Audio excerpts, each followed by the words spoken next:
Je vois encore trop de personnes qui s'inquiètent de l'index glycémique, alors je vous emmène aujourd'hui dans un nouveau format. En théorie, cet index, c'est une mesure qui est faite en laboratoire. Elle permet de voir à quelle vitesse augmente notre taux de sucre sanguin après avoir mangé 50 g de glucides d'un aliment isolé. Sauf qu'en réalité, on mange rarement un aliment tout seul. Et pour les 50 g de glucides, si on prend l'exemple de la carotte, faudrait en manger environ 7. Personne va manger 7 carottes toute seule pour se contenter d'un repas. Enfin, je crois pas. Cet index glycémique il va baisser grâce à d'autres éléments du repas. Protéines, fibres alimentaires, matières grasses, ça ralentit la vidange gastrique de ton estomac, ce qui fait une sorte de frein avant d'arriver dans ton intestin, puis d'atteindre notre sang, donc notre taux de sucre sanguin.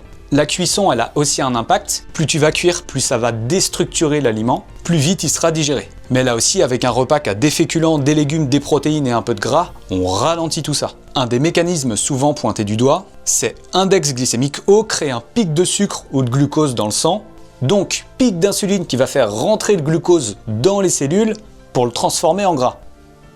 Alors qu'en réalité, l'insuline elle sert de clé pour ouvrir les portes d'entrée des cellules. Ce qui va faire que ton corps stocke du gras, c'est le surplus calorique, une fois de plus, et non pas un mécanisme physiologique à l'instant T. Autre exemple, le sport te fait produire du cortisol, une hormone connue pour augmenter la glycémie, là on est à l'instant T. Pourtant c'est pas en faisant du sport qu'on devient diabétique, au contraire. N'hésite pas à me rejoindre pour plus de conseils faciles. À bientôt, c'était Landry.